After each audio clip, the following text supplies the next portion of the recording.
Un cordial saludo para todos. Desde la Oficina de Cultura de la Alcaldía Municipal de Consacá se está adelantando estrategias que permitan generar espacios de inclusión en toda nuestra población.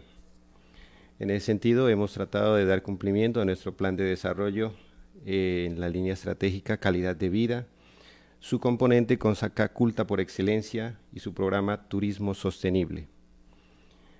En este sentido, estamos desarrollando un proyecto educativo y cultural denominado Mano con el Pueblo Consaqueño, cuyo objeto es garantizar la participación comunitaria de los habitantes del municipio de Consacá, Nariño y la alcaldía en la recopilación y difusión de cuentos, mitos, leyendas y crónicas de la región con enfoque de identidad, interculturalidad y medio ambiente y turismo.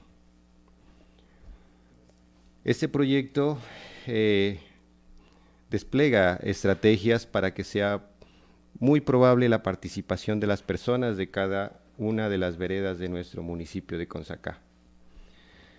Este proyecto lo hemos postulado ante el Ministerio de Cultura y fue aceptado por el Programa Nacional de Concertación Cultural del Ministerio de Cultura. Este proyecto también en el cual incluye cuentos, mitos, leyendas y crónicas. Hemos recibido un apoyo incondicional de las instituciones educativas, las cuales estuvieron a cargo de hacer parte de la veeduría y parte del jurado de calificación de este concurso. Es así como en el concurso que se desarrolló, se generaron diferentes ganadores de acuerdo a los diferentes géneros literarios. Vamos a empezar entonces dando a conocer a los ganadores en la modalidad de cuento. El primer puesto es para María Fernanda Quenorán, con el cuento cuyo título lo denominó La Fuente de los Mil Colores. Entonces vamos a dar lectura a este cuento que inicia de la siguiente manera. La Fuente de los Mil Colores.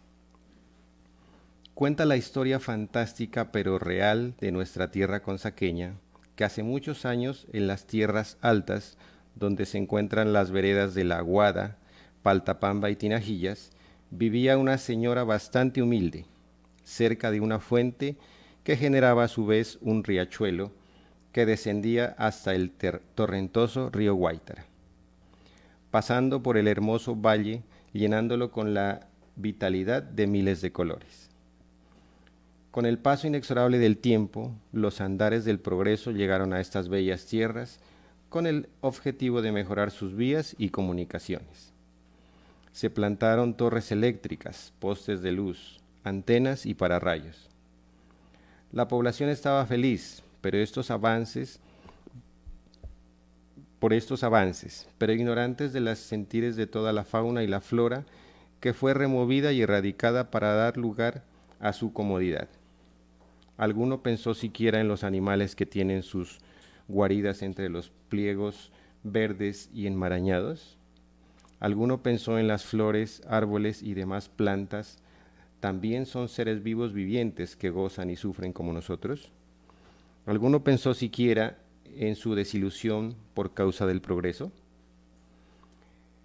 El entretenimiento humano estaba listo, pero aún faltaban las vías entre las veredas. Las obras empezaron y muchos caminos anchos y angostos fueron trazados con inusitada rapidez. El ingeniero era bastante bueno en su trabajo y se sentía orgulloso de serlo. Todo estaba quedando como él lo había planeado, pero llegó al sitio donde se dio un alto a su orgullo. Para trazar el último camino en las tierras altas, era necesario que pasara cerca de la casa de la humilde señora, siendo necesario destruir la fuente para cubrirla de piedras y tierra, construyendo así el riachuelo de la vida. Pero la señora se interpuso diciendo que jamás permitiría tal atrocidad. El ingeniero le advirtió que aquella fuente no estaba dentro de su propiedad, que tan solo 1 metro la separaba del límite. por lo que la humilde señora se sintió triste, ya que en todos sus años había estado alegre y acostumbraba a mirar la fuente y el riachuelo donde cientos de pajarillos y demás animales bebían para saciar su sed. El ingeniero, en su orgullo y altivo pensar, aseguraba que esa humilde mujer no lo amedrentaría, que por ahí tenía que pasar el camino y que por ahí lo haría pasar gústele a quien le guste. Pero esa noche tuvo un sueño de lo más extraño. Se miró a sí mismo con un martillo en mano, haciendo pedazos aquella fuente y lanzando montones de tierra para cubrirla. Luego se fijó en el panorama y el resultado fue desalentador. A medida que el riachuelo se secaba, se moría también el hermoso paisaje con sus miles de colores que se volvían grisáceos y pálidos. La flora se marchitaba mientras la fauna chillaba con dolores agónicos que le perturbaron los oídos. De un momento a otro, el sitio era un ideal de árboles espectrales, tierras áridas y esqueletos de animales sucumbiendo entre el llanto de los vientos.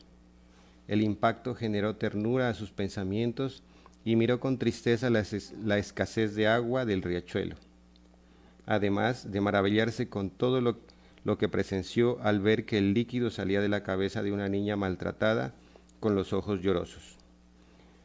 Era su cabello, su vida, la cual agonizaba con dolor. Las lágrimas del hombre no evitaron salir de sus órbitas y entonces despertó, bañado en sudor del cargo de conciencia por lo que generaría con su progreso. Enseguida se levantó y tomando sus planos empezó a trazar otra ruta, una que no dañe la fuente ni el riachuelo, pues esas lágrimas de la niña simbolizaban la esperanza de seguir cumpliendo con su misión natural. Los planos fueron cambiados y se hizo otra ruta, aunque fue necesario generar un canal subterráneo para el riachuelo, pero lo cierto es que la mujer humilde siguió con su alegría y el ingeniero con la conciencia tranquila. El agua es el líquido más preciado para la vida, es la sangre que corre por las venas del planeta. Es vital cuidarla, preservarla y aprovecharla sin malgastarla. Tanto humanos como animales tienen su derecho a ella y también las flores, los arbustos, la hierba, los árboles y demás plantas. Tal fue el hermoso regalo del Creador a sus criaturas. Es nuestro deber cuidarla y dejar de ser ignorantes ante los sentimientos de la naturaleza. Es nuestro deber que los miles de colores de la flora y fauna sigan tan vivos y saludables como la vida y salud que queremos llevar. Este es uno de los cuentos ganadores. Este es el primer puesto al género literario cuento. Su creadora es María Fernanda Quenorán, de la Ciudadela de Bomboná. El segundo puesto es para Ángela Velázquez Flores. Ángela Velázquez Flores con su cuento Mi amiga la pantera. Mi amiga la pantera. En la selva de Amazonas, una vieja y sabia pantera yace encerrada en una vieja caja deteriorada por el paso de los años, alejada de sus amigos, absolutamente sola, pues el ser humano le arrebató lo que más apreciaba, sus padres.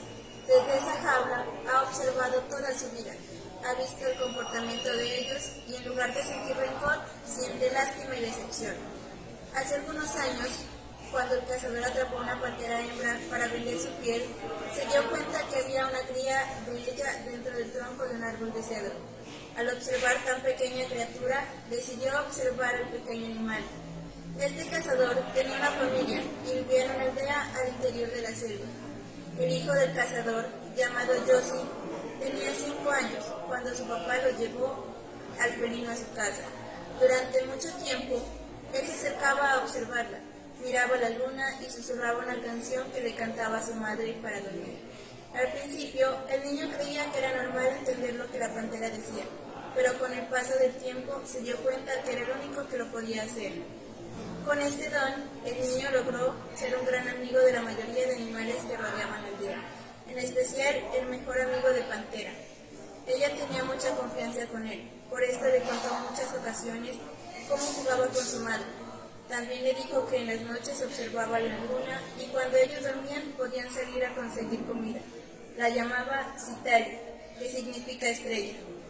En el momento en que Josie tenía 14 años, observó que su amiga Citali estaba desanimada y se acercó para darle un abrazo. A ella le susurró muy triste: y es que no aprende. En un principio éramos más de 9 millones de especies en el mundo, unas muy salvajes y otras domésticas. El humano nos observaba con gran admiración y respeto, porque nuestras especies tenían la capacidad de sobrevivir adaptándose al medio, mientras ellos lo hacían lo mismo. Dijeron: somos los mismos y no debemos hacernos daño. Pero fue entonces cuando la codicia del ser humano lo llevó a cazarnos solo por deporte. Así muchos de mis familiares y padres de mis amigos han ido desapareciendo e incluso extinguiéndose, pues cada vez quedamos menos. Tanto los animales como la naturaleza nos han ido destruyendo, a pesar de saber que somos nosotros quienes los podemos salvar. Josie entiende que el ser humano se ha ido destruyendo a sí mismo al hacerle daño a la naturaleza y a sus animales. Citali recuerda y dice: cuando era niña tenía un amigo, un gran jaguar, que pertenecía a una hermosa familia. Pero un día llegó un hombre y ofreció dinero a todo aquel que cazara los animales más salvajes, con una piel hermosa. Recuerdo que él corrió alejándose para que no encontraran a su familia ni a los que vivíamos cerca. Se encargó de alejar a los humanos, pero no regresó más. Asimismo sucedió con mamá. Ella trató de protegerme, escondiéndome en el tronco de un cedro. Nunca pensé pasar mi vida observando el comportamiento humano, pero bien debes saber que las tragedias suceden a nivel mundial, no son porque sí. Cada acción tiene su efecto y todo acto su consecuencia. Con una profunda y lenta respiración, Citali preguntó a Josie: ¿estás de acuerdo con lo que el humano ha hecho durante años? Respondió el niño: no, y jamás permitiré que te hagan o te lastimen. Creceré y protegeré a los animales y árboles de esta selva. Me convertiré en una persona que pueda cambiar lo que el humano piensa, demostrando de esta manera que nunca tenemos que hacer daño a la naturaleza ni animales, quienes nos cuidan y nos dan vida, generación por generación. Debemos rendir culto de agradecimiento siempre a la Madre Tierra por permitirnos vivir en ella. Citali pidió a su amigo que le acompañe a visitar por última vez el cedro en el que su madre la escondió y le dijera al río. Pero cuando llegaron al cedro, Citali estaba muy cansada y decidió recostarse en la raíz de un árbol. Entonces, él también se recostó junto a ella, quedándose dormido. En el momento en que despertó, su amiga Citali ya no respiraba, así que fue corriendo con su padre y pidió que la enterraran junto al árbol. Y sobre ella, Josie sembró otro árbol de cedro en el que era su favorito.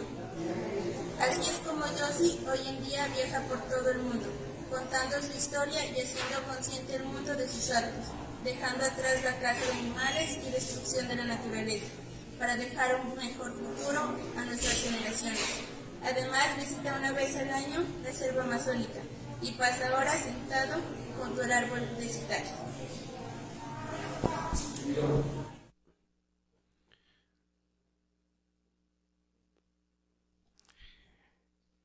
En este proyecto debemos resaltar la participación de las personas jóvenes de nuestro municipio.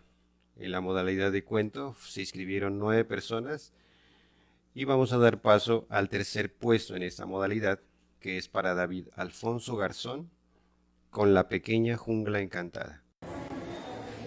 Me llamo David Alfonso Garzón Chávez, voy a leer el cuento La pequeña jungla encantada. Todo comenzó una mañana de verano en la vereda de San Rafael. Como de costumbre, salíamos a salir todos los años de cacería con mi primo. Siendo buenos chicos movidos por el deporte de la caza de 2 casas del cuello blanco, nos adentramos en las montañas que rodeaban el volcán Galera. Recorríamos las veredas del Cucho, San Antonio Alto, Paltapamba, entre otras. Sin embargo, para esa ocasión escogimos la vereda de San Rafael. Como cazadores experimentados, nos emocionaba la aventura, caminando por los montes espesos para vivir desde las primeras horas del alba las limitaciones, tiempos, cartuchos, carabinas y zarzales, como si se tratara de una competencia anual de caza. Al formalizar la ruta se debe tener buena forma física, conocimiento del lugar, resistencia, entre otras cosas, una excelente puntería para tener en las manos la recompensa y poder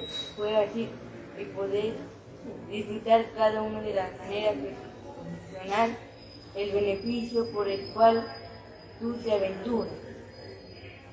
Fue así como, en medio de la pequeña jungla, entre espinas, zarzas, helechos, troncos, ranas, arañas, culebras, ardillas y todo tipo de animalitos propios de la zona.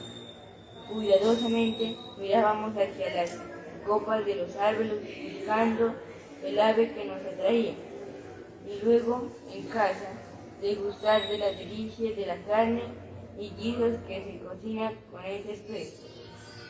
La aventura, con el pasar de las horas, se tornaba triste y lamentable, pues por este sendero no encontrábamos respuesta favorable a la meta propuesta. Pasaba las horas del mediodía sin ni siquiera haber hecho un disparo y escuchar al menos el ruido característico que nos produce el estallido de un cartucho de polvo. Caía la tarde y el lugar transmitía un frío que penetraba hasta los huesos. Comenzamos a entrar en pánico y a pensar en viejas creencias que días antes algunas personas nos habían comentado. Situaciones de gustos y espíritus atacan a quienes permanecen en los alrededores de la montaña, alejándolos y adentrándolos hasta lo más profundo del monte, o en su defecto llevándolos a lugares desconocidos para ser poseídos y dejarlos atontados de manera permanente, inclusive a tal punto de morir.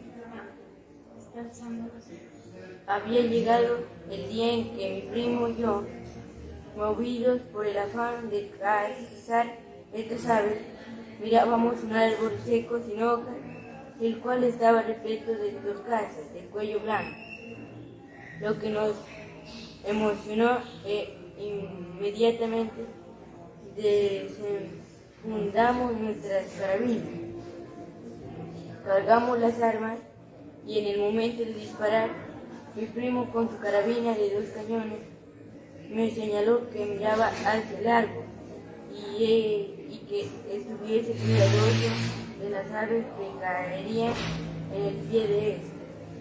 Eran demasiadas. Nunca habíamos visto semejante abundancia en un árbol con aves que parecían ser hojas.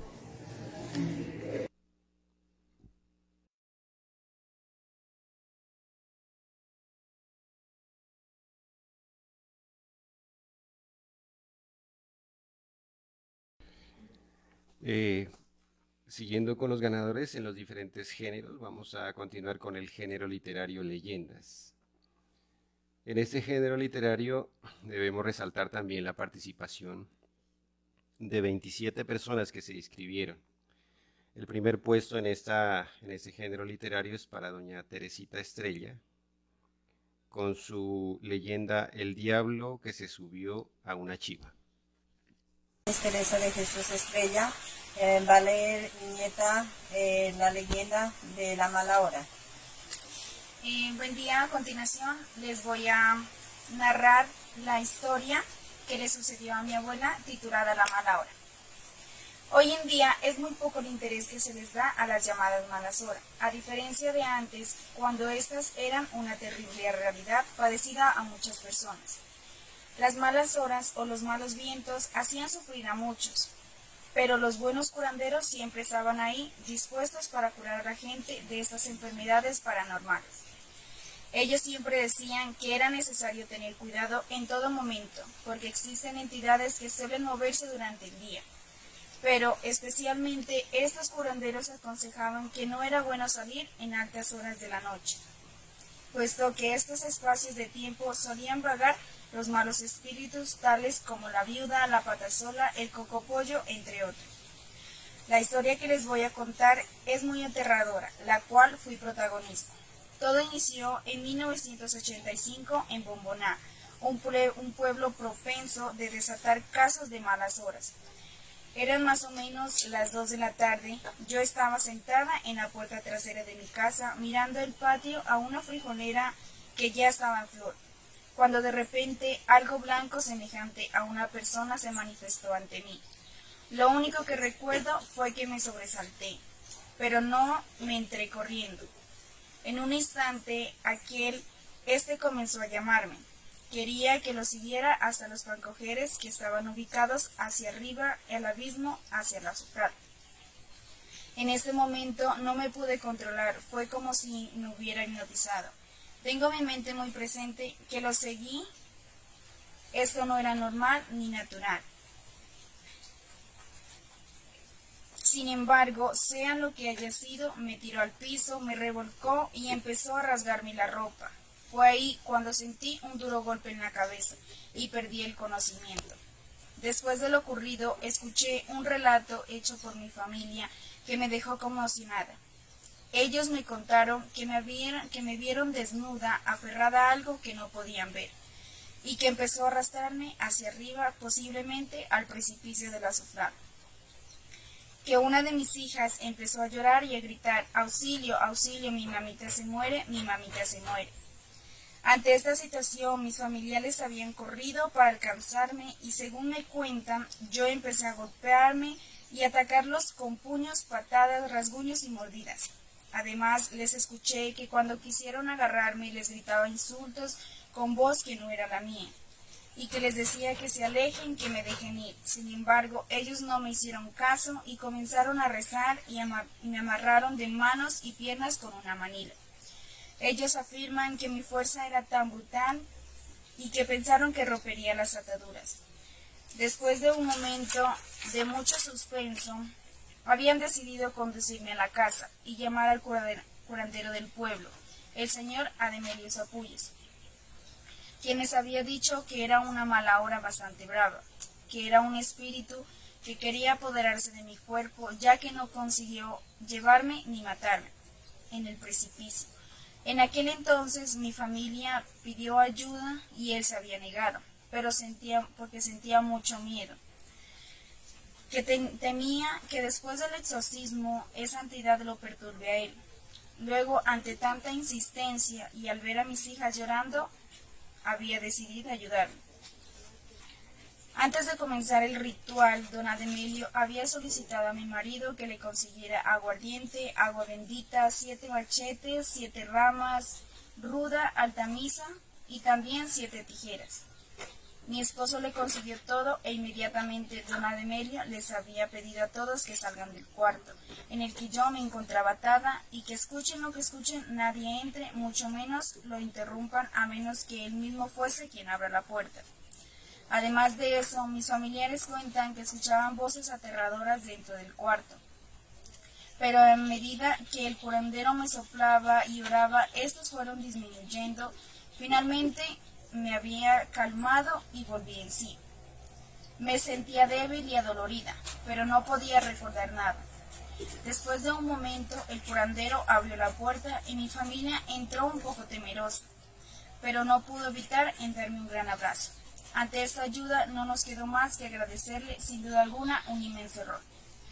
Al día siguiente, don Ademelio volvió a la casa y le dijo a mi familia que seguiría curándome por 3 noches más, pero les pidió el favor que al terminar cada sesión nadie le dé las gracias, porque debido a que le agradecimos, el espíritu lo había seguido hasta su casa y lo había agredido con mordidas, rasguños. Ante esto le ofrecimos disculpas y accedimos a no hacerlo nuevamente, aunque resultaría difícil no agradecer a quien nos hacía un bien. 3 días después, terminadas las sopladas, me sentí tranquila. Le doy gracias a Dios y a don Ademelio por haberme curado de esta mala hora. Estoy segura que hasta el momento él y su familia gozan de buena salud. En la actualidad, las malas horas suelen ser muy escasas debido a la gran cantidad de postes de luz eléctrica. Considero que la luz eléctrica será bendita, pues los espantos escapan de ella, pero existen algunos que se mueven durante el día, aunque son muy pocos y aún así no dejan de ser peligrosos. Cuidado, recuerden siempre encomendarse a Dios, pues nunca se sabe cuándo llegará una mala hora.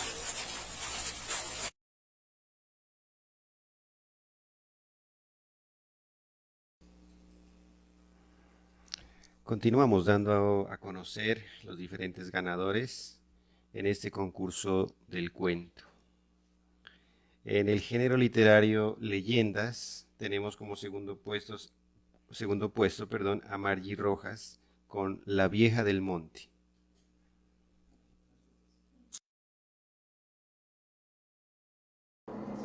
Hola, mi nombre es Margie Rojas, soy autora de la obra en género de leyenda llamada La vieja del monte. Cuenta la leyenda que en un bosque del municipio de Consacá, llamado Guayacanal, casi todas las noches y desde hace muchos años se escuchan gritos desolados, risas macabras y lloriqueos espeluznantes que atormentan a quienes acostumbran a pasar durante las altas horas de la noche por este lugar. Son pocos los que han tenido el infortunio de experimentar el iracundo hecho, siendo mi padre, Baldomero Rojas, uno de ellos. Hace algunos años se dirigía en su caballo desde la vereda La Guada hacia nuestra casa en la vereda Tinajillas, cargando con los víveres necesarios para el sustento diario de la familia. Subía por un camino de tierra bastante angosto.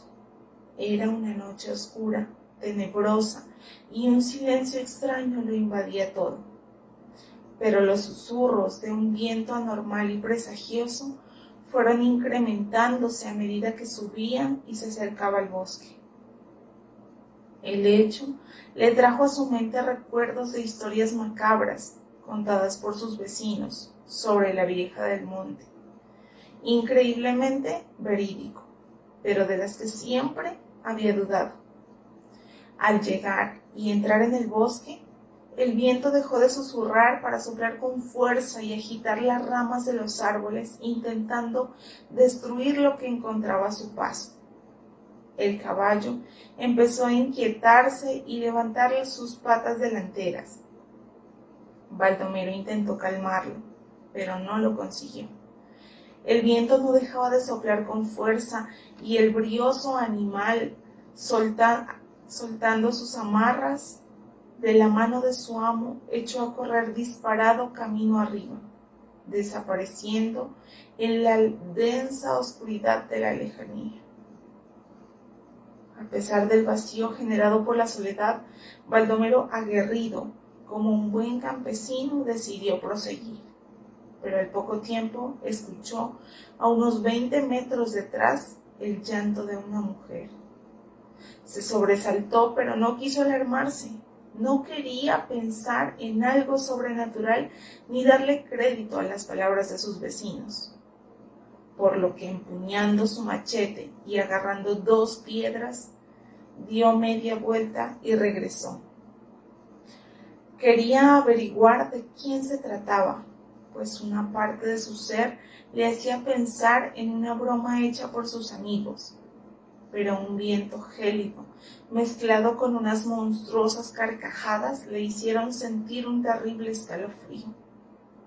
Su corazón empezó a latir con fuerza y rapidez mientras un extraño mareo se desataba en su mente. No dudó más que aquello fuera algo sobrenatural. Entonces Sin saber cómo, un bulto negro se manifestó a pocos metros de donde estaba. Tenía la forma de una mujer sentada a la orilla del camino, con un manto oscuro que la cubría de la cabeza a los pies. Se armó de valor y su primera reacción fue la de aventarle las piedras que por su buena puntería logró pegarle, una en la cara y otra en el pecho, sonando fuertemente. Fueron 2 golpes certeros, capaces de noquear a un buey, pero aquella mujer se puso de pie y se acercó a él, agitó sus brazos y se despojó de su enorme manto, dejando al descubierto un cuerpo marchito y un rostro cadavérico. Los ojos de Baldomero se encontraron con aquellas cuencas vacías. Un grito de terror reprimido bastó para sacarlo de su ensimismamiento, por lo que corrió a toda prisa, queriendo llegar al siguiente tramo del camino y correr a su casa. No fue capaz de voltear la mirada, pero el miedo mismo le hacía escuchar que unos pasos le seguían.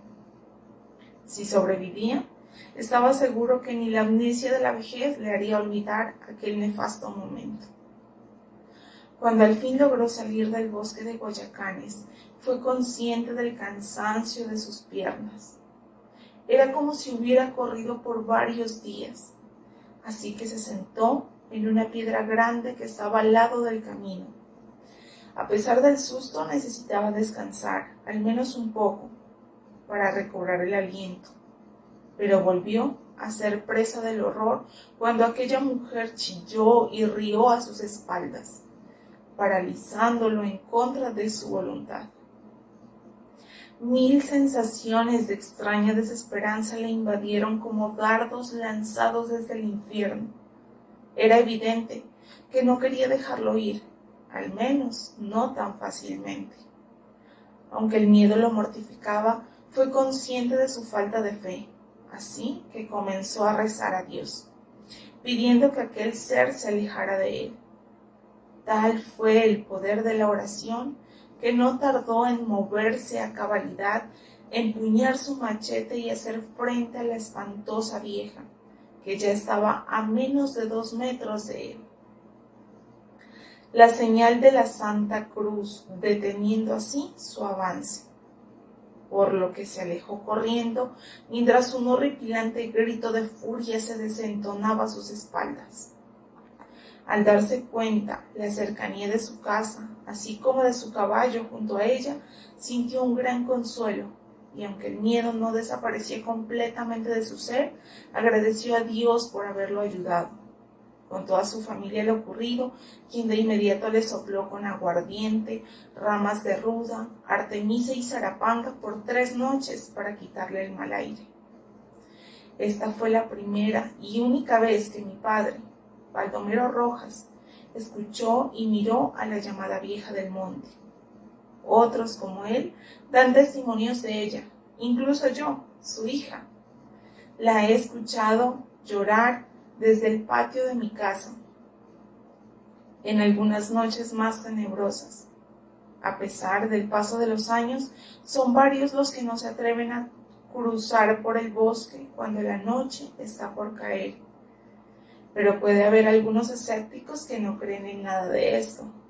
Si tú eres uno de ellos, te invito a adentrarte en él cuando la oscuridad libera a este perverso ser, para que tú mismo puedas descubrirla.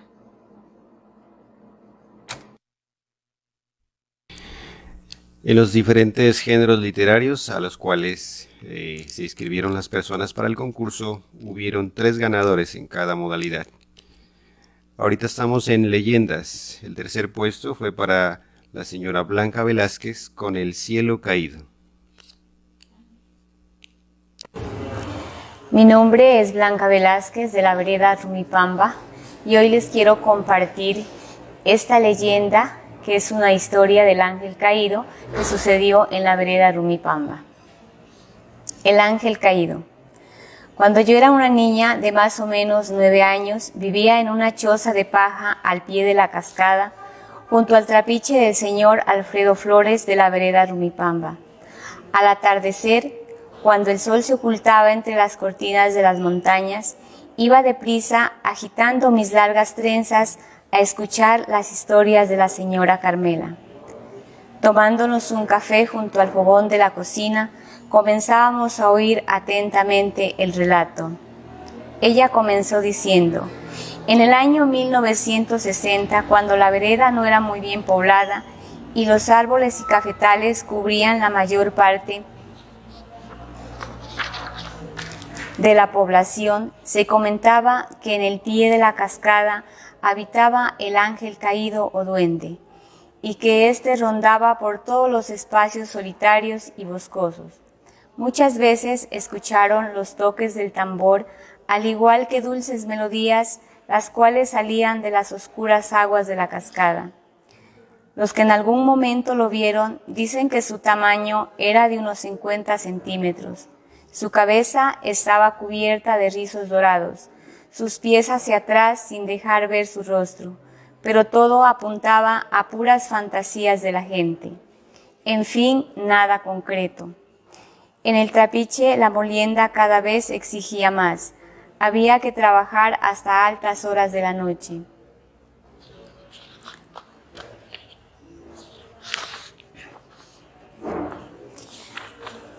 De repente, el trapiche se convirtió en escenario de terror por las cosas que empezaron a suceder.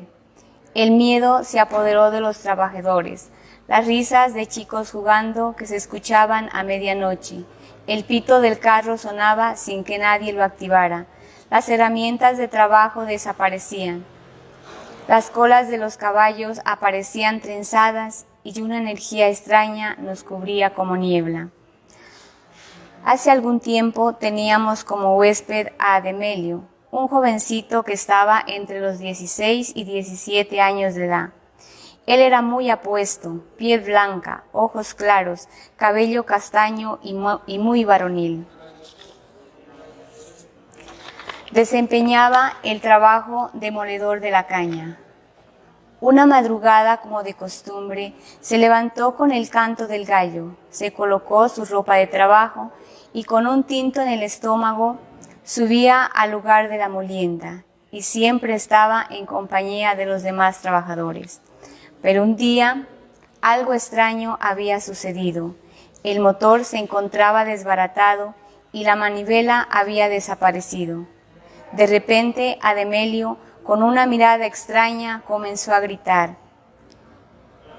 «Ella las tiene, la rubia de los ojos azules, y viene por mí». En ese momento, las piezas del motor empezaron a caer como si alguien las arrojara del zarzo, mientras que Ademelio tenía un desequilibrio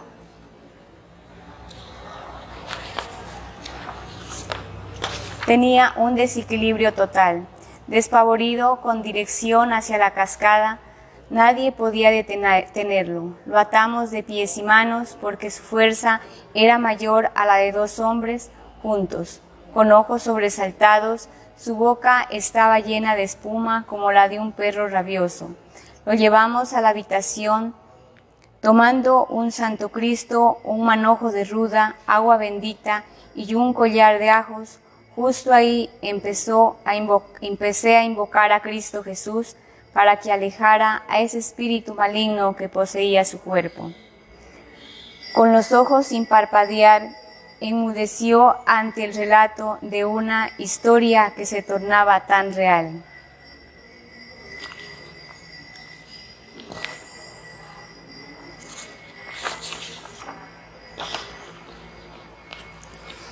Y sin pensarlo, me atreví a interrumpir con una pregunta que se paseaba en mi cabeza. ¿Por qué el duende lo llaman el ángel caído si es un espíritu maligno y los ángeles son espíritus celestiales y siervos de Dios? Acariciando mis largas trenzas me contestó: según la historia, dicen que el duende fue un ángel que un día se rebeló contra Dios y fue expulsado del cielo y quedó vagando en la tierra. Solamente me dijo eso y siguió con su relato. Antes de dormir, pasé por el cuarto de Ademelio, donde permanecía amarrado a la cama como un animal salvaje, y mientras pasaba me susurró: no podrás conmigo, soy Luzbel caído.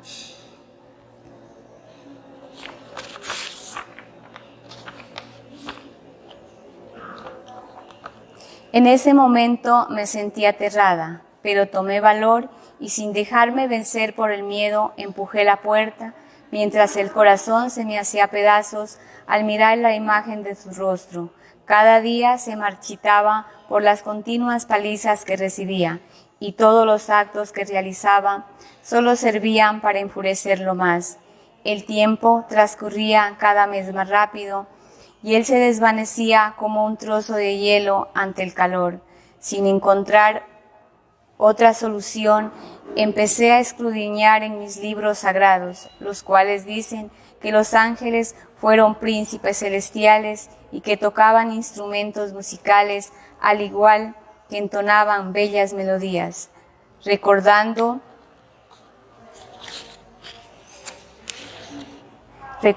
el rezo de Luzbel y con la ayuda de mis vecinos, atamos a un árbol al muchacho acompañado de un violinista y comencé a recitar la oración al ángel Luzbel. Ángel Luzbel desventurado, sin dicha ni consuelo, ¿por qué no cantas ahora las alabanzas que cantabas en el cielo? Siendo el dueño del coro más alto, por tu gran soberbia perdiste, adentrándote a los infiernos, ni claveles, ni azucenas, ni rosas de Alejandría, que se cubran esas plantas, Sagrada Virgen María. Después de haber recitado la oración por 3 días, todo volvió a la normalidad, y el espíritu maligno, por haberle recordado su condición, se alejó llorando para siempre. Finalmente,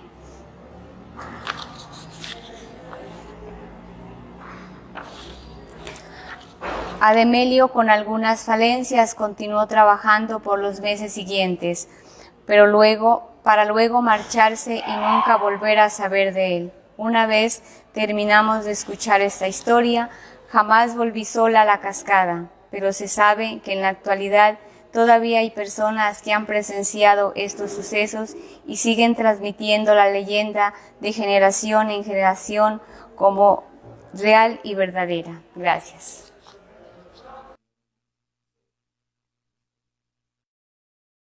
Corregimos el título de la leyenda anterior, es El ángel caído de la señora Blanca Velázquez en el género literario Leyendas. Continuamos con los ganadores en el género literario Mitos. El primer puesto para Mari Ruth Castillo con Carifa, Más allá de lo intangible.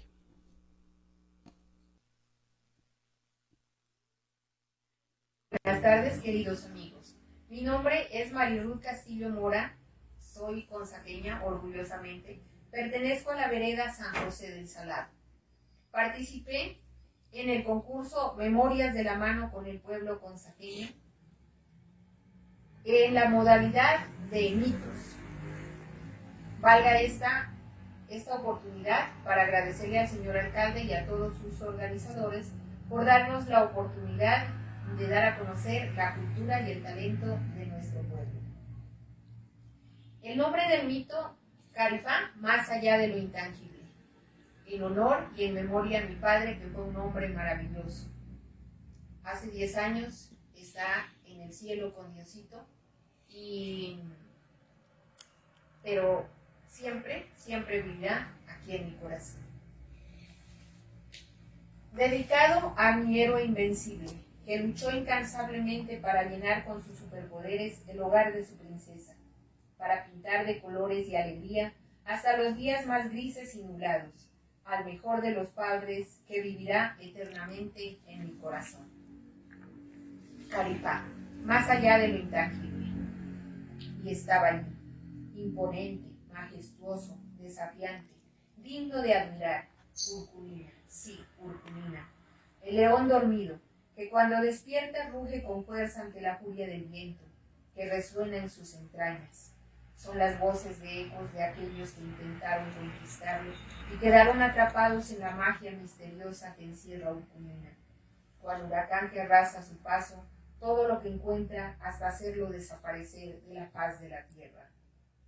Bajo el manto grisáceo y azulado de la montaña de fuego se levanta un pequeño poblado, testigo fiel de la lucha que el monstruo gigante enfrenta cada día para proteger a los dioses y princesas que habitan en el misterioso silencio de aquel pueblo llamado Consacán, en donde todo puede ocurrir.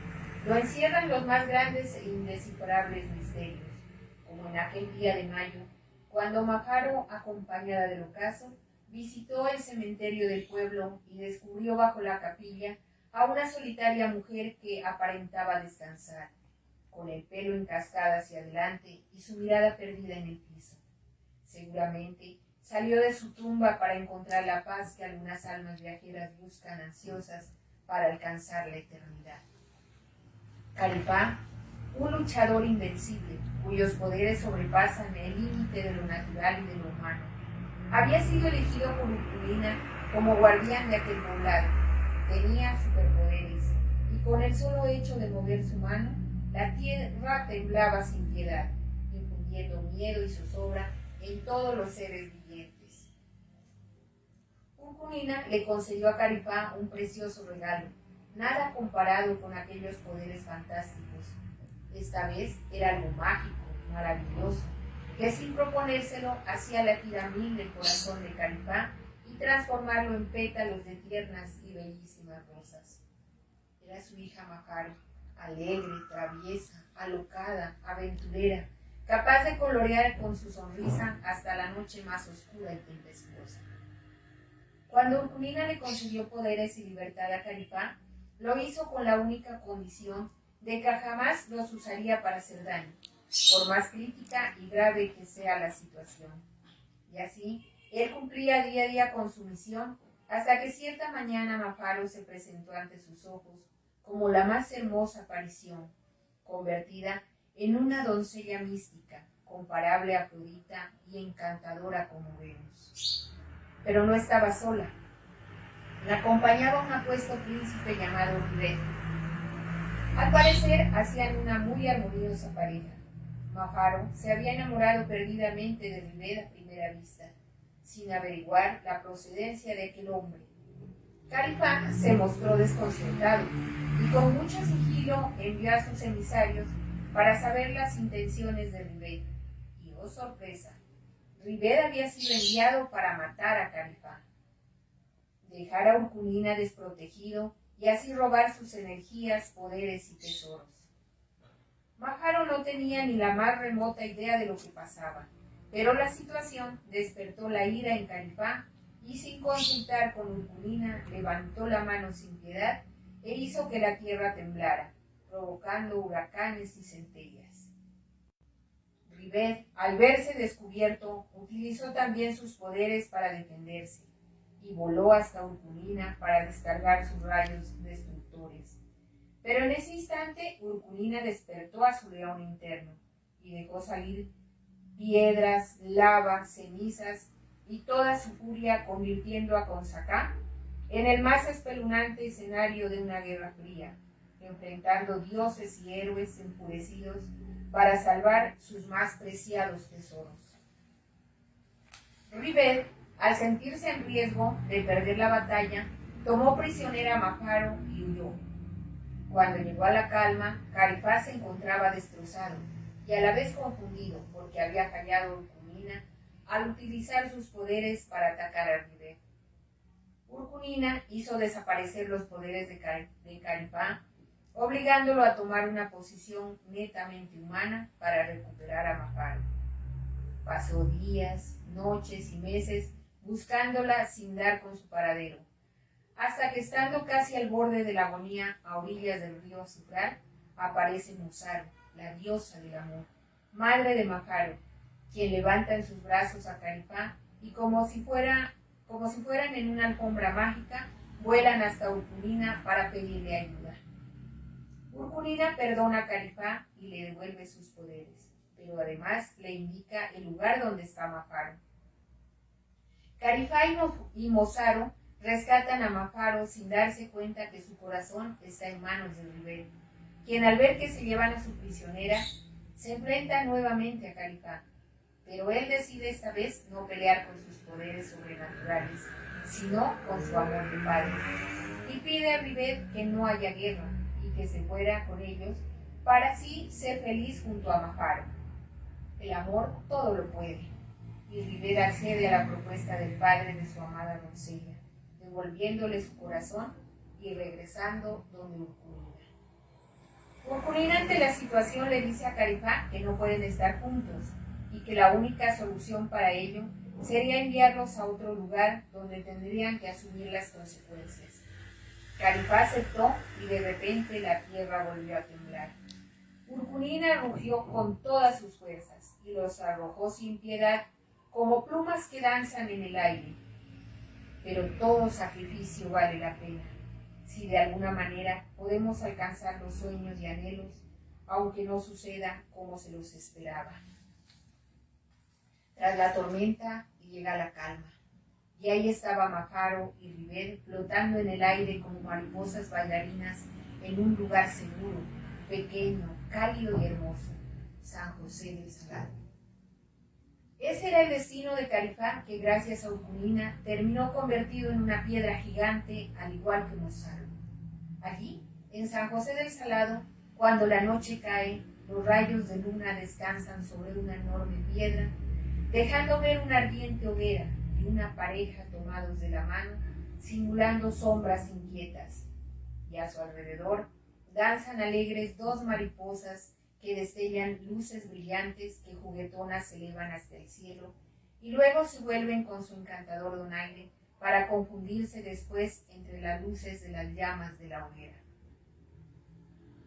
Cuando Urculina ruge llamando a Carifá, la tierra tiembla y se desata en el cielo la más terrible tormenta, como si el mismo Zeus la provocara, mezcla de sinsabor e impotencia, pero a la vez la paz que Carifá sentía a pesar de ser ahora una piedra gigantesca, porque su sacrificio y amor por Mafaro traspasó los límites de lo infalible, convirtiéndolo en el héroe más maravilloso de la historia.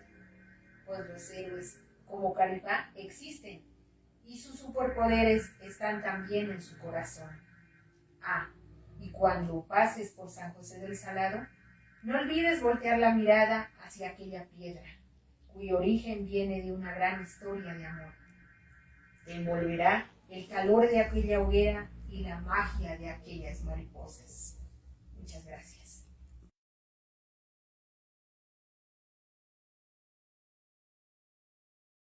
Continuamos con el género literario mitos. El segundo puesto está Natalia Quenorán con El anciano del bosque.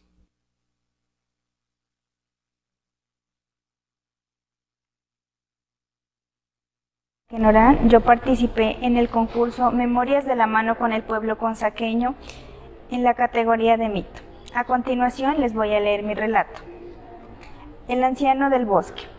Cierto día, 3 amigos, Tomás, Junior y Marcos, decidieron ir a acampar a un bosque lleno de misterio sobrenatural, pues era eso lo que a menudo se escuchaba en el pueblo de Consacá, donde la negligencia se había apoderado de los habitantes, y más aún de las mentes de aquellos que se habían dejado doblegar por la oscuridad que les proporcionaba las ramas de los viejos árboles que rodeaban las casas sombrías que habían construido con tanto esfuerzo. Aquellos amigos decidieron internarse en lo más profundo del bosque y explorar los rincones más oscuros y ocultos que éste albergaba, pero no sin antes dar a conocer su aventura a los habitantes del pueblo, en caso de que su retorno tardase más de la cuenta. Sin más apuros iniciaron su aventura. Avanzaron a paso ligero. El bosque no estaba tan lejos, y una vez dentro se prometieron que pase lo que pase, siempre estarían juntos. Mientras la luz del día atravesaba los rincones más tenebrosos por la sombra de los ramajes, Tomás, el mayor de los 3 amigos y líder del grupo, decidió buscar un lugar adecuado donde pasar la noche, pues era vital aprovechar los haces de la gratuita claridad. Al final del atardecer, cuando los rayos del sol veraniego de agosto dejaron de resplandecer, un hálito de incertidumbre se apoderó del lugar. se escuchó la depresión cantarina de las aves que ya se refugiaban entre las ramas de los árboles, así como el creciente murmullo de los insectos nocturnos.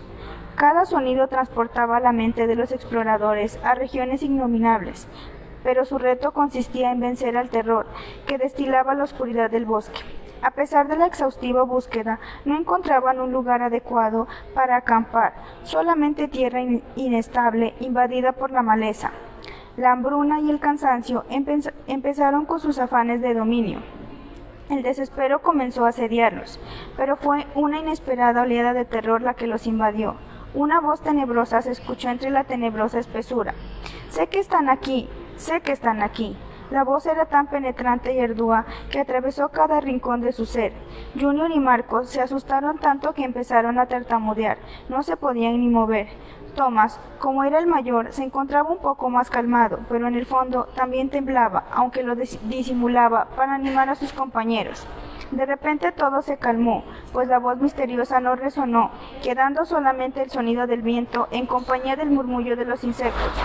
Thomas trató de animar a sus amigos. «No tengan miedo, ya pasó. Estamos muy asustados», dijeron ellos, mientras algunas lágrimas resbalaban por sus mejillas.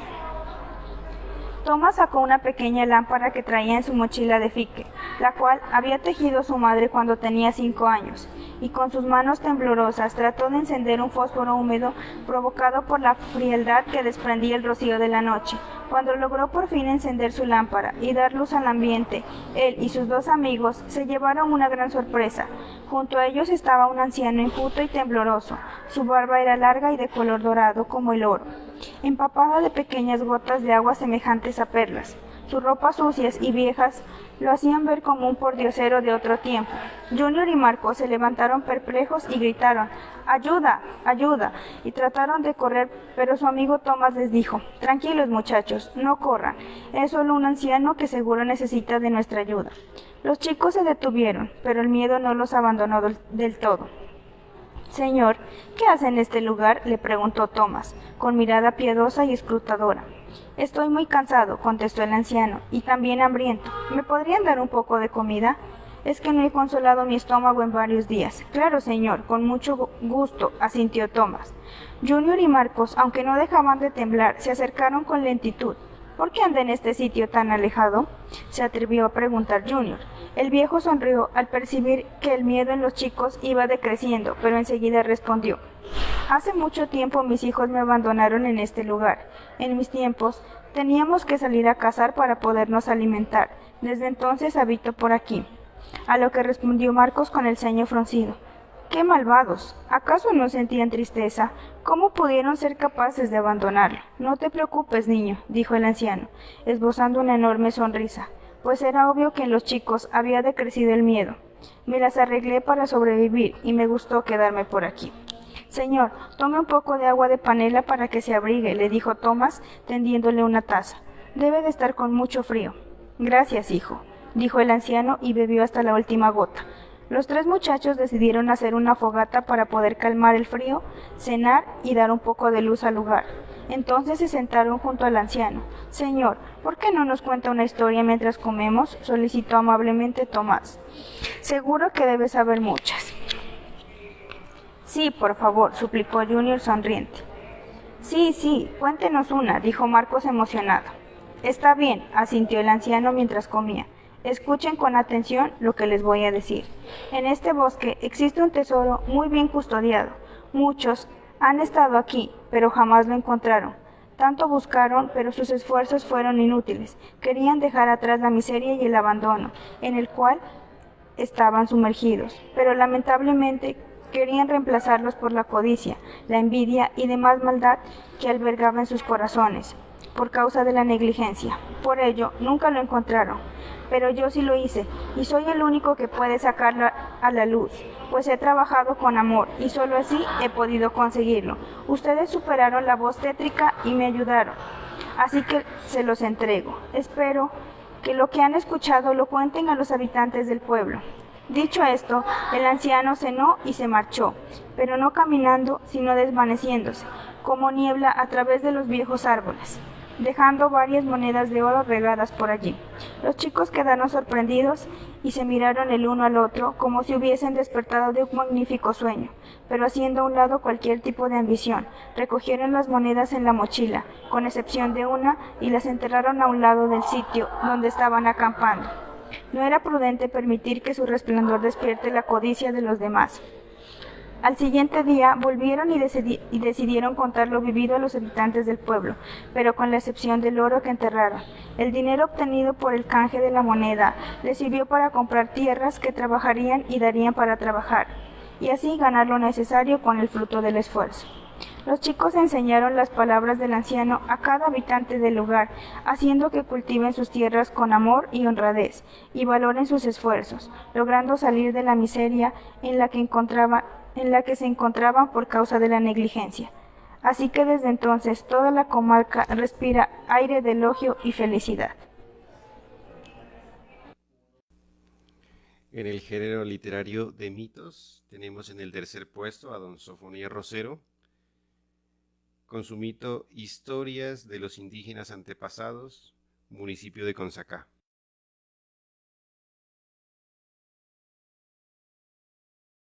Mi nombre es Sofonías Verdino Rosero Montilla. Tengo 88 años. Historia de los indígenas antepasados, municipio de Consacá. Consacá en un lugar lleno de historias y relatos mágicos que se explican con claridad su identidad. Nuestro origen, el origen de las cosas, lugares y fenómenos naturales y un sinnúmero de eventos que hacen de él un lugar maravilloso. Hasta en escuchar a nuestros ancianos, hasta leer un libro de historia o leer un cuento sobre el municipio para darnos respuesta a muchas preguntas que pueden rodar en nuestras cabezas. Cuando era niño escuché a un anciano de nombre Manuel Benavides Torres, un hombre que trabajaba muy duro por los lugares del municipio, especialmente en su vereda. Había escuchado a sus antepasados decir que existió un cacique de nombre Barniz, quien vivió en la parte alta del municipio. El cacique tuvo 4 hijos, a quienes les puso por nombre Churupamba, Cajabamba, Paltapamba y Rumipamba, y los heredó como resultado de dicha herencia. 4 veredas de nuestro municipio llevan sus nombres, según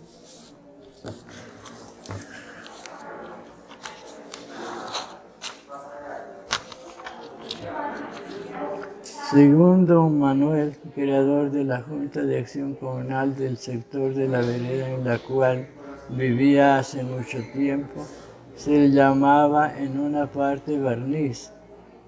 En honor al nombre, ahora se llama San Antonio, como estos. Existen muchos lugares en el municipio cuyos nombres son de procedencia indígena. En este pueblo existió también un lugar conocido como la Piedra del Pregón o el Pregonero. Existía y existe. Allí Barniz y sus allegados se reunían. En este lugar, según se dice, existían varios cementerios indígenas que estaba en el anciano que junto con otros compañeros que ya fallecieron, salían a buscar en la tierra de este lugar muy en fondo, pero nunca encontraron nada. Churupamba tuvo un hijo a quien llamó Consacá. De allí viene el nombre del municipio. Cuando los españoles llegaron al territorio, en muchas ocasiones intentaron generar miedo en la población. Estaba en este sector con el fin de desplazarlos. Desde la piedra del pregonero, los invasores les gritaban: abajo consaqueños, para que se fueran y abandonaran el lugar. Después de muchos conflictos y situaciones diversas y hostigamientos por parte de los conquistadores.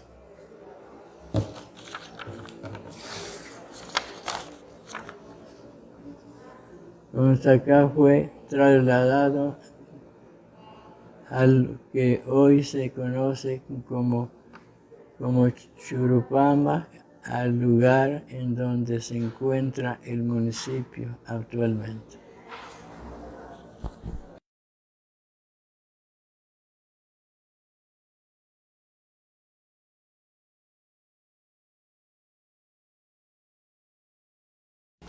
Otro de los géneros literarios incluidos dentro del concurso Memorias de la mano con el pueblo consaqueño es el género crónicas. En el primer puesto tenemos a Ani Castillo Rojas con Memorias de la Casona. Crónicas Memorias de la Casona. La evolución de los territorios ancestrales del municipio de Consacá ha generado un gran impacto en la cultura de nuestra región.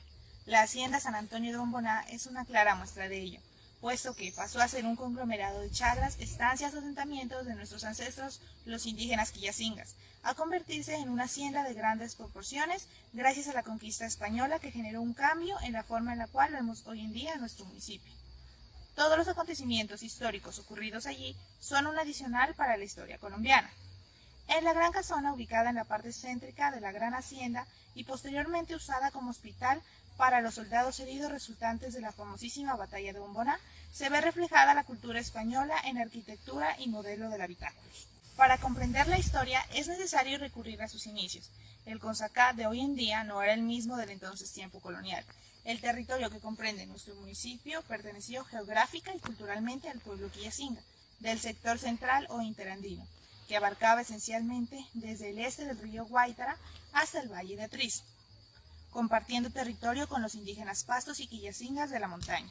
Las conglomeraciones de los indígenas conocidos como chagras eran principalmente comunidades rurales dispersas, en las cuales era posible ver no menos de 5 chozas en las que vivían de 2 a 4 familias sin ningún interés por la organización espacial o territorial. Estos quillacingas se dedicaban principalmente a las actividades agrícolas y se caracterizaban por sus alianzas con los pastos y con sus pueblos vecinos de Occidente para buscar fines comunes. En 1535, con la llegada de los conquistadores españoles a la región perteneciente a nuestros ancestros y con repartimiento en las tierras en 1536 por parte de Sebastián de Belalcázar a sus subalternos, lo cual incluía a los indígenas, sus congregaciones y sus territorios, se atrajo en gran medida a muchos más españoles, quienes impusieron para ese entonces severos y fuertes tributos que hicieron que las costumbres tradicionales se fueran desvaneciendo poco a poco. Con el pasar de los años, las tierras pasaron a ser herencia de los hijos de los conquistadores por órdenes de la corona española. Toda opresión hispana incidió en la dinámica espacial de la región. Todo el contexto espacial se transformó y se convirtió en ciudades o poblados en donde había espacio para actividades agrícolas y ganaderas, situación que produjo la aparición de caminos, puentes y atajos para hacer más fácil la comunicación y el comercio de las regiones. Ahora bien, la hacienda de San Antonio de Bomboná posee una gran riqueza cultural al ser una construcción de la época colonial. El lugar, como se ha mencionado anteriormente, abarca desde el cañón del río Guaitara hasta la cima del volcán Galeras y desde el cañón del río Azubral hasta el cañón del río Cariaco. La hacienda ha sido muy importante en la historia colombiana, puesto que en ella se libraron grandes batallas, escondiendo así los lamentos, tristezas y lágrimas de los valientes soldados, campesinos y visitantes que conocieron a la muerte en las amplias extensiones de esta hacienda. Este patrimonio pasó por muchos dueños, fue entregada por herencia o por encomiendas de la corona hispana, unos más crueles que otros. Algunos permitieron la expansión cultural, como fue el caso de don Jaime Churupamba en 1861, quien fundó la cabecera municipal de Consacá. En cuanto a su inicio o construcción, no se logra coincidir el año, aunque esto sí se menciona en muchas de las historias antiguas. Como se logra constatar en los libros de historia, para el año 1822, Simón Bolívar pretendía hacer rendir al general Basilio García, usando la casona como pesebrera y lugar de descanso previo a la batalla que se desarrolló. En aquel entonces la casona se convirtió en un hospital improvisado para atender a los soldados heridos. Esto generó así gran cantidad de cuentos e historias sobre las almas en pena atrapadas entre las paredes de esta edificación. Junto a la casona, posteriormente, se construye una capilla con el fin de sublevar a los trabajadores y habitantes de la zona, y la cual posee en su interior una imagen de Jesús de Nazareno. Más adelante en la historia se constata las usuales peregrinaciones a la capilla, pues se atribuye dotes milagrosos a la imagen allí presente. Todos estos peregrinos, con el pasar del tiempo, fueron testigos del territorio y pérdida patrimonial de esta casona, que para muchos ha simbolizado a lo largo de la historia un símbolo de resistencia y opresión al pueblo en sus orígenes.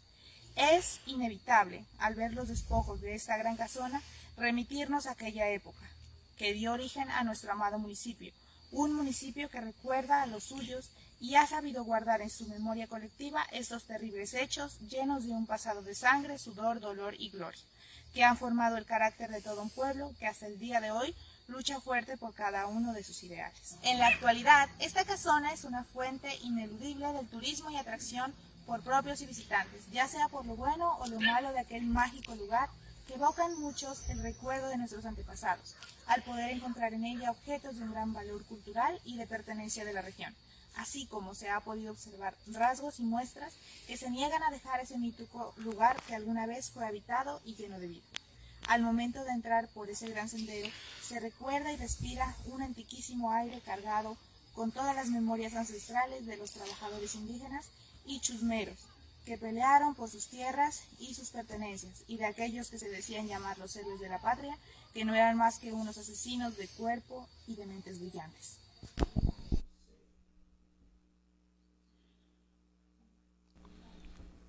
Seguimos con el género literario de crónicas. En el segundo puesto está Sofía Rosero con El combate en el puente de Álex del 16 de octubre de 1809.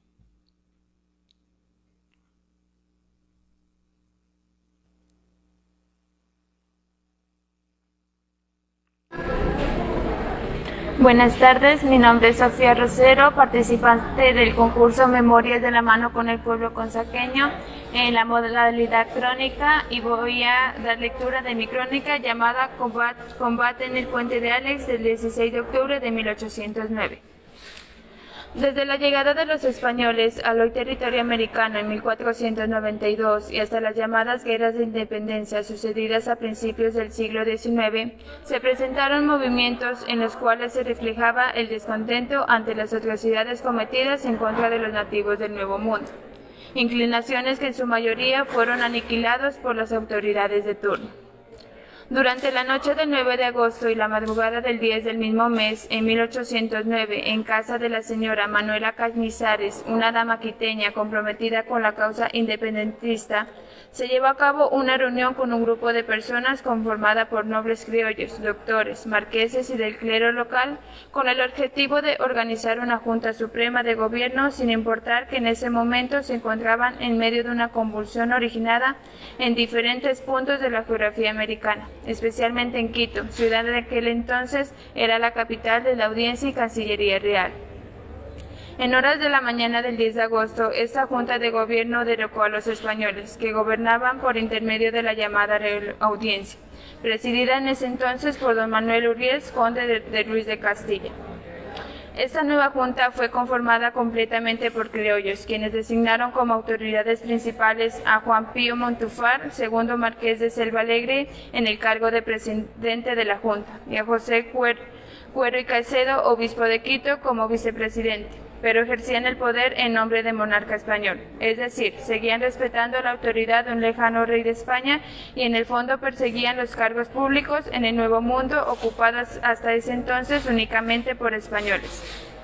A su vez, las tropas de la guarnición dieron apoyo a la Junta, que así fortalecida por este soporte pasó a efectuar cambios en la administración pública quiteña.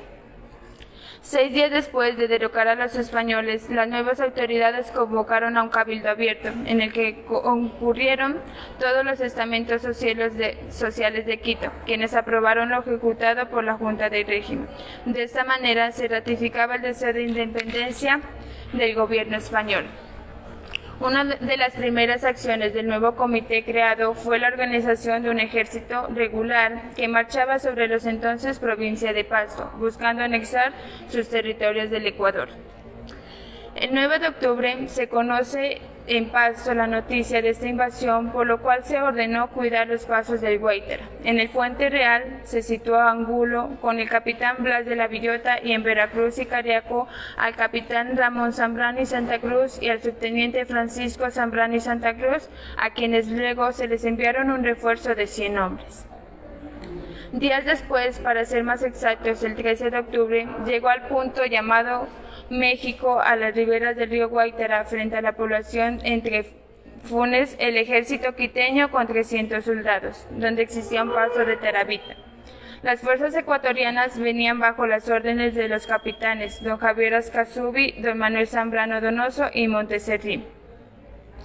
3 días después de la llegada de estos ejércitos, se trabó un reñido combate con las tropas absolutistas compuestas por 200 hombres de Pasto y Funes, al mando del capitán Miguel Nieto Polo y el teniente del gobernador Tomás de Santa Cruz. Las tropas absolutistas acometieron con tal vehemencia que al cabo de una hora derrotaron a los quiteños. En este día, muchos meses antes que en Santa Fe de Bogotá se sucediera el llamado Grito de Independencia del 20 de julio de 1810, ya en Funes se había librado la primera batalla camino a las llamadas gestas de independencia. Al día siguiente y luego de este combate, Consacá se convirtió en escenario de un encuentro bélico, igual al anterior debido a que los ejércitos quiteños intentaron cruzar el puente de Alex, ubicado sobre el río Guaitara, entre los límites de Consacá y Guaitarilla, precisamente en la vereda Veracruz, considerándolo como un paso fácil para cumplir con su intención de avanzar hacia la entonces provincia de Pasto. En este momento los pastusos, al percatarse que los ejércitos quiteños intentaron cruzar dicho puente, decidieron atacar a sus refractorios. Los rindieron y tomaron a 44 soldados enemigos como prisioneros. El virrey José Fernando de Abascal y Sousa, 38º virrey del Perú, al darse cuenta de los sucesos de aquella ciudad, procedió a elaborar un plan para derrotar a los sublevados. Movilizó todas las tropas disponibles en los distritos vecinos a Quito y ordenó que, si ello fuese necesario, se coordinarán las operaciones con el virrey de la Nueva Granada y el gobernador de Popayán para poner sitio a la ciudad insurrecta.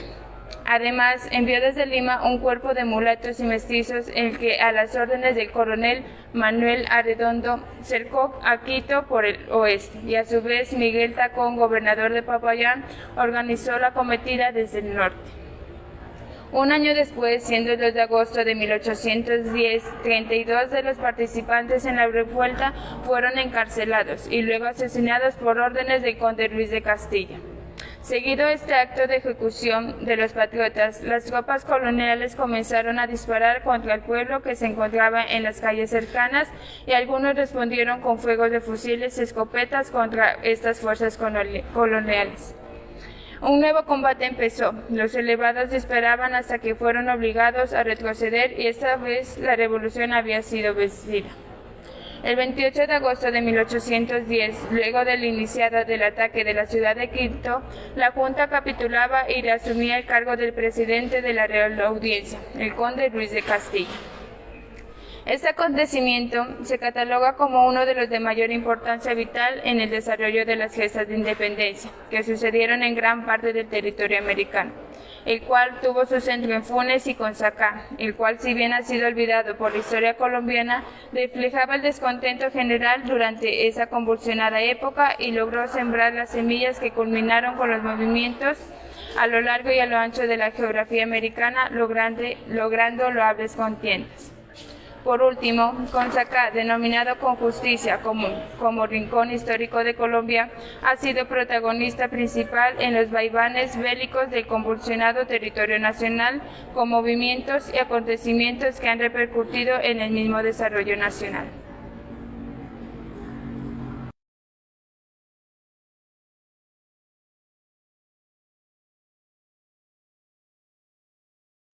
El tercer puesto en el género literario Crónicas es para Víctor Hugo Lazo, con El origen del Hatillo. El 7 de abril de 1982 se dio la batalla de Bomboná. Simón Bolívar y su ejército, al retirarse de Pasto y dirigirse a Veracruz, cerca del río Guaitara, en donde acamparían, pasó por un lugar llamado El Hatillo, y debido al extenuante recorrido, el peso de la indumentaria y el cansancio de sus cuerpos, decidieron ocultar el armamento en unas cuevas que quedaban allí. Después se dirigieron a Bomboná, donde tuvo lugar un gran enfrentamiento en el cual hubo batallas violentas y sangrientas. En ese entonces solo existía una sola casa con techo de paja y paredes de bareque, construida a las orillas de la ciénega donde hoy en día se sitúa la vereda El Hatillo. Dichos terrenos eran parte de una gran hacienda que se extendía por el norte hasta la Quebrada Honda, al sur, cerca de Rumipamba, al oriente contiguo a las faldas del volcán Galeras, y al occidente limitaba con el río Guaitara. Fueron los dueños españoles que dejaron la administración a cargo de unas monjas, quienes prefirieron regalar la parte menos productiva y bonita de la gran hacienda. Una vez que ellas cedieron el espacio, se iniciaría la construcción de la vereda. Sin embargo, al tener la ciénega cerca, no fue fácil la creación del caserío, ya que primero tuvieron que drenar aproximadamente 3 metros de profundidad, dejando el terreno pantanoso donde, según relata el señor Julio David, había tanto ganado que los bueyes tenían barbacha en los cachos y se les hundía la mayoría de su cuerpo en el pantano. Con el paso de los años, cuando se empezaba a habitar la vereda, se dividió en 2 magnas familias. El señor Pedro Díaz del Castillo se quedó con la parte más grande y el otro lado el señor Alfredo Ortiz con la más pequeña. Esas 2 familias a su vez repartieron sus respectivas partes en parcelas. En ellas los habitantes cultivaban y cosechaban productos para ser vendidos en Pasto. Para poder movilizarse y comercializar sus bienes usaban caballos. El viaje de ida y vuelta duraba 2 días hasta Pasto. Otra parte de la producción de estas parcelas eran utilizadas para hacer intercambio de productos por sal en Tumaco. Este viaje se realizaba por caminos de herradura. Llevaban panela para cambiar por sal en Tumaco. Después de un tiempo, los propietarios de estas tierras comenzaron a tener problemas y prefirieron venderlas. Una de las señoras que compró una de las primeras propiedades fue la señora Filomena Mera, quien para poder hacer la compra tuvo que ir a Guaitarilla a pedir el dinero a un familiar. La paga se hacía una parte en monedas de plata y la otra con trabajo. En las viviendas construidas de tapia de barro se formó la vereda El Hatillo con personas provenientes de otras partes tales como Guaitarilla, Pisanda, Yacuanquer y Potosí. El recorrido de allí hasta Pasto era por un puente llamado Puente de Piedra por el volcán Galeras. Al cruzarlo salían donde actualmente es Congovito. Se cuenta que la vereda El Hatillo se fundó mucho antes que Consacá y Sandoná. El corregimiento de Olaya Herrera fue fundado en 1930, el 7 de agosto.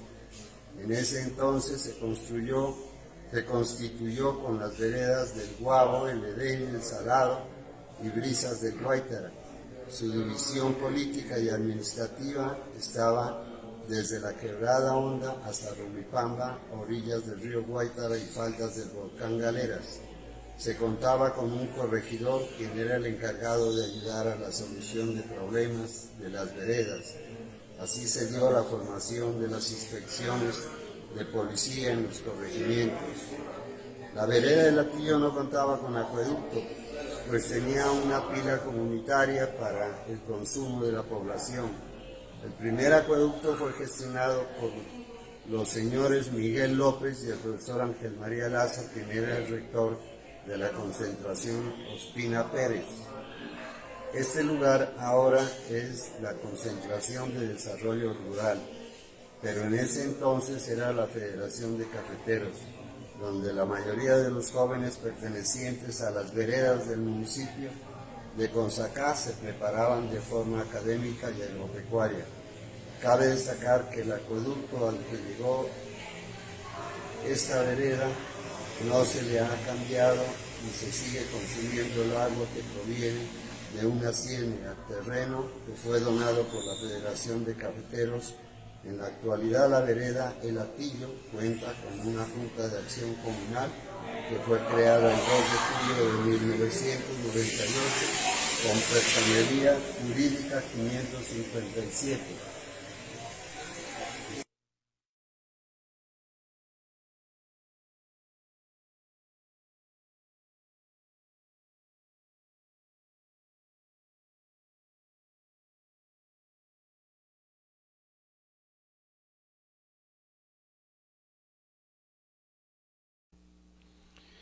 Desde la Oficina de Cultura de la Administración Municipal de Consacá queremos agradecer a todos los participantes de este proyecto educativo y cultural encabezado por la Administración Municipal de Consacá. Agradecimientos especiales al Ministerio de Cultura y su Programa Nacional de Concertación Cultural. Nuevamente agradecer a los participantes y decirles que si bien hubieron algunos ganadores en cada modalidad, en cada género literario, también se dice que se va a hacer un libro con todos los participantes en este concurso. Un agradecimiento especial a la gestión del doctor Carlos Alberto Jaramillo por generar estos espacios de inclusión social en nuestro municipio.